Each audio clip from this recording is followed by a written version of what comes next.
waxaan ka codsanayaa Soomaalida duco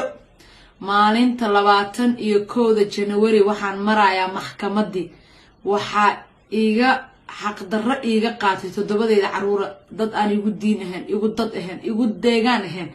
waxa ilaahay iga baridan inuu ilaahay rabbiga subxaana qaadirka iga soo afduubo inuu ilaahay iga soo qaado intaasoo bilood ilmahayga ma arkin bishii shanaada noo socoto maanan arkin dad ilmahoodii dilay baa la siiyay dad ilmahoodii dhibaateeyay baa maxkamadda ilaahay uga fudeeyay annagu kamuunka deganaa waa kamuun xaaladiisu ilaahay og yahay islaamnimada necab madowga necab rabbigaan ku dhaartay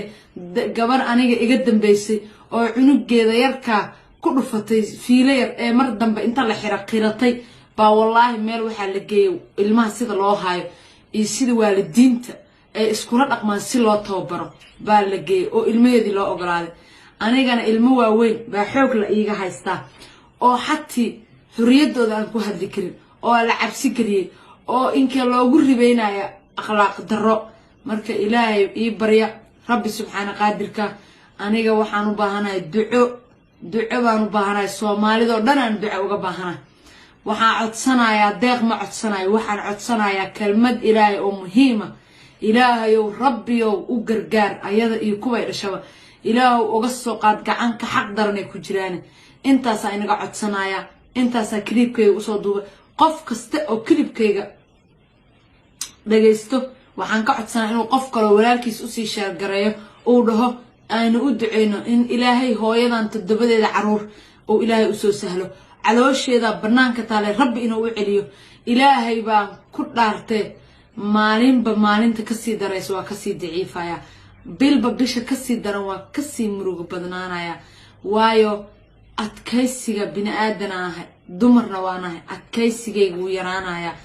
xaaladahuna aad bay igu sii cakimayaan marka waxaan ka codsanayaa Soomaalida oo dhan walaaladeeyo dhan aan ka codsanaa inta diinta islaamka taqaano oo iimaan leh waxaan ka codsanayaa halkaan uma soo galin faakaysi waxaan u soo galay inaan caafimaad ka helo waxaan u soo galay inaan duco ka helo waxaan u soo galay inaan codkayga dhiibto inaan iscaburin maskaxiyan iskula hadlin maadaama maskaxiyan ii dhaawaceen ee maskaxiyan ugu talagashay inuu qoyskayga burburo ilaahay baan laakiinse wax kasta awood ay ayadu hayso ay ii reebato ma jirto maadaama xatii ayna itusin ayna ila hadashin ayna ila kulansiin marka alxamdulillah shukr rabbil caalamiin waa in jecelahay ilaahay dartii baan inii jecelahay ii soo duceeya shar gareeya